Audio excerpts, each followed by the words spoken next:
আসসালামু আলাইকুম গাইস, সবার কি অবস্থা, কেমন আছেন? আশা করি আলহামদুলিল্লাহ সবাই ভালো আছেন, আমরা ভালো আছি। এই মুহূর্তে সারাদিন কাজ কাম শেষে আমাদের রাত্রের আড্ডা, কিছু সময় আমরা একটু আড্ডা দেই। বিশেষ করে আমরা বাঁশি বাজানো শিখতেছি। এই যে আমার ভাই আলামিন 3 মাস ধরে বাঁশি বাজানো শিখতেছে। আশা করি আলহামদুলিল্লাহ কিছুটা শিখছে। তো সবাই তার জন্য দোয়া করবেন। দেখি আলামিন ভাইয়ের কাছটা ভালো কি কোন গানের বাঁশি বাজানো শিখছে সে, তার কাছটা আমরা এখন জানবো। আচ্ছা আলামিন ভাই, এই যে আলামিন ভাই,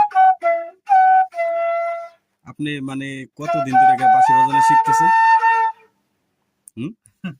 কতদিন ধরে? বাজাইতে আছি তো মোটামুটি অনেকদিন ধরে চেষ্টা আছি। পারি এটা আমি বলবো না, আমি আমার মতো করে চেষ্টায় আছি। মানে চেষ্টায় আছেন যে যত মানে ভালো মতো বাজাইতে পারি। আপনারা আমার জন্য দোয়া করবেন। ঠিক আছে। তাই আপনি কি কি গানের মানে পর্যন্ত মানে শিখতেছেন? কোন গানে গানে পারেন? আমার জীবনে প্রথম গান হয়েছে কি জ্বালা দিয়ে গেলি মরে। কি জ্বালা দিয়ে গেলি মোরে? আচ্ছা আমাদের একটু শোনান যায়? ওকে, আচ্ছা ঠিক আছে।